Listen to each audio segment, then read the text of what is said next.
Me mbrëma një përshëndetje speciale edhe nga unë Agrondhaka. Mirë se keni ardhur dashur miq.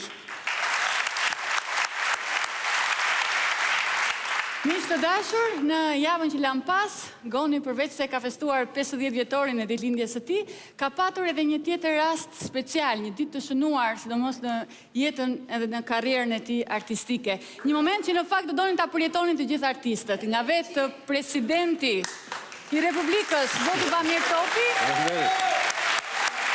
Faleminderit. Goni ka marrë urdhrin si mjeshtër i madh, edhe një herë urime nga gjithë stafi Goni. Faleminderit. Me një fjalë kemi festuar pafund. Është një urdhër që natyrisht do gëzonte çdo njeri, jo mua që jam artist, por e përjetoj në gjithë kënaqësinë, në gjithë fjalën ekstrem të kënaqësisë, sepse është një titull që e ka marrë në bashkë me trupën time të mrekullueshme të Portokallisë. Kështu që është një çmim i përbashkët. Meritoni gra kritikë të madhe. Për gjithë kontributin që ka dhënë këtij spektakli. Po, më ka bërë përshtypje diçka, Goni, në të gjithë morinë e personazheve që ti ke realizuar në karrierën tënde, e sidomos në Portokalli, më ka bërë përshtypje që ti ke ndarë gjithmonë me publikun eksperiencat e tua personale me familjarët e tu. Dhe më së shumti e referuar ndonjëherë babait tënd. Unë mendoj se humori familjar nuk është një trend në humorin, nëse do ta quajmë Pa diskutim, në risi humoristike. Mendoj që në momentin kur tregon diçka nga familja, nga jeta, natyrisht ka trajtën komike të trajtimit të saj, familjen ta ka dhënë Zoti, aq sa ta ka dhënë. Kur e ndan me të tjerët, familja zgjerohet. Sepse mendoj që çdo kush që dëgjon histori të familjes së Agronit, mendon se diçka e tillë ka ndodhur në familjen e tij. Prandaj, askush nuk e ka zgjedhur sot nga spektatorët njëri tjetrin. Unë mendoj se sot jemi në një familje të madhe. Ani I e referuar babait. Po, babait jam referuar sepse pa dashur ai ka rënë pre ose viktime e pjesës që quhet humor. Para 5 ditësh shkova në Tepelen bashkë me prindit e mi. Mama në ula vend parë, babai mbrapa dhe diku në një lokal rrugës, unë nisëm që në mëngjes se duhet kohë të shkosh. I dhash një kafe mëngjesi të trene, babai donte një gotë raki. Po pi një gotë raki dhe mosha që ka e bën që fluturon me një herë. Ndaluam pas një 2 kilometrash një polic. Ta ma urime, ta u bëfsh 100 vjeç. Edhe leri ato 50 vjeç e djali i ri çapkën duke çapkën. Faleminderit tashun i dash gaz makinës së vazhdova. Filloi ligjiratën babai nga mbrapa. Çapkën të tha ai, e? Çapkën ku kam qenë unë 18-20 vjeç. E di se çapkën kam qenë. Sa foshun ti. Kam qenë unë në aksionin e hidrocentralit Lenin në Tiranë, kupton? Po unë kisha qenë 3-4 në Tiranë, edhe kishte ardhur 10 çuna në Tepelena.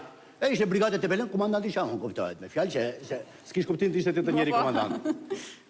Edhe një ditë më thënë mua ata çuna se u murxitën ata. Unë oke, ne duam ta ratisemi. Ta ratisemi tash po 50 lekë kam. Tha mu tha njëri ta, ne kemi shlymin na kosh tani. Tha mua, se diu se kisha. I thash nuk e nesër, më thënë, kam mu tha 1800 lekë. Ta u mblodhin 1300 lekë më dhan mua. I thash në 15 gurbier çanga që vjen aksion ata, ne marshim, ku do ratisen jashtëtit? Jo, ratisen në aksioni, të ktheshim te Pelen. Hajde ratisje do. Ai thash tipët, ja futën shinave të trenit, po pse se futën nga ndroqi tash unë? Po diom nga bitë ndroqi mbi shina isha i sigurt unë. Aty në Rogozhin zbritëm në treni, në cili tren? Domethënë që ishin mbi shina. Kupton? Në Këb, Lushnjë, Berat, fshatrat e Beratit në Tepelen. Unë po ta them ja për kohë këtu ai, sot e kësaj ditës na kanë gjetur dot. Ishte me të vërtet merit e madhe e babait tim. Po, si është të ndjehesh 50 vjeçar? Nuk e di. 50 vjeçar nuk besoj se kam moshë më të bukur. Mosha më e bukur që përjeton njeriu është 50 vjeç. Kështu mi kanë thënë që të gjithë. Mos e lësho veten. Se ti nuk ndjehesh i tillë. Ngel gjithmonë i ri. Tani, 50 vjeç, dekorata e parë në gjoksin tim, fillon transformimi natyral në xhateme. Rruga drejt xhateme, se vërteta. Po mirë, po mamaja Goni nuk ka qenë ndonjëherë në objektivin e syrit tënd artistik gjithmonë. Mamaja edhe mund të ketë qenë, po shumë të pakta. Shumë të pakta. Biles unë asnjëherë nuk kam treguar në gjë në lidhje me maman. Me i thatën në çdo familje ekziston kjo marrëdhënie. Raporti vjerr nus ekziston gjithandej.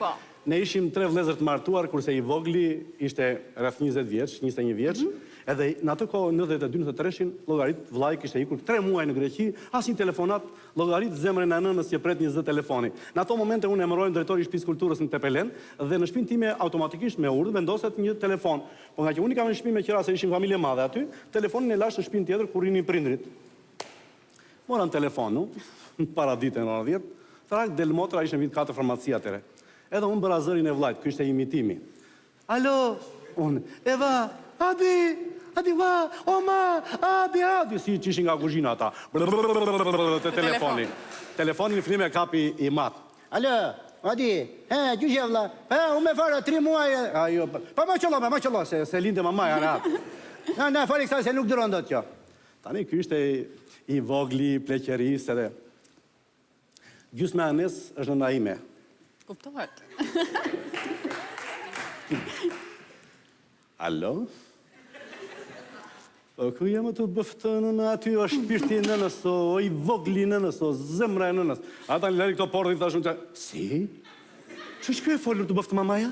Ti ke shko në Greqi dhe ke bërë gjuhën më kejse agroni? Kështu fleti se... Dhe tani më sa që a kokën me gjitha agrone. Ua, djali. Edhe ty që të kisha me që... më thuaj. I morët ato porosit që dërgova, si kisha vllai madh 3 ditë para.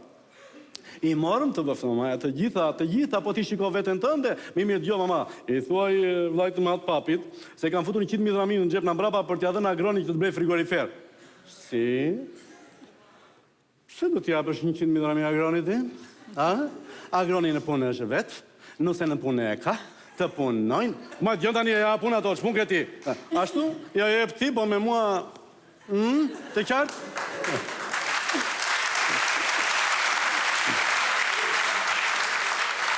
E mbylla telefonatën unë ami, kthehem në shtëpi, vete në shtëpinë time. Hap derën më pret gjithë turin një me shoqe. Qa ke? A djo këtu agron, tha. Ju jeni 4 vëllezër, po djalë si Adi vllai vogël, nuk ka. Ju bëftë të motra, jo vetëm që ka dërguar pak o veshje për fëmijët, ka dërguar dhe 100.000 dirhami për të blerë në frigorifer. Të i thash, 100.000 dirhami. Si? Unë të them për kokën tënde. Me mua folën në telefon ato bullolla që dashka 100.000 dirhami ti. Shko aty na vë. Ua, se s'ndjeva një kështu këtu, ua, si zali. Ua, sepse mu trazua, mu prejnë gjujt. Nuk ka, idiot. Po qanë motra, kësha motrë komshie, martuare. Po qanë, vajta, qake?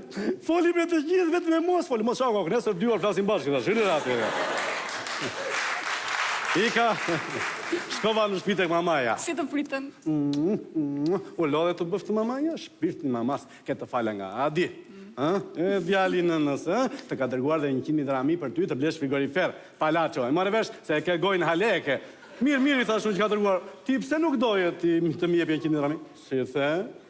Jepi mu të asaj gojës, mos volë me mua ashtu, marrë vesh apo jo? Kelbësirë, një së ju kanë në atë gjithve. Marrë vesh? Moj, po ti nuk doja, të tha 100.000 dirhami, ti the, po, ja dhe me mua, si? Se nga e të gjove ti, po me mua fori plak, ashtu? E unë e kuptova që ishe ti, ta thash ka stile.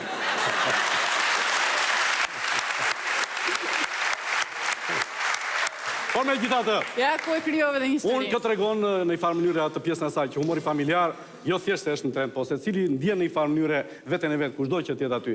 Me i thate unë kam bërë dhe do bëj humor me familjen time, por për mos haruar gjithmonë, është dhurata më e bukur që më ka bërë Zoti. Absolutisht.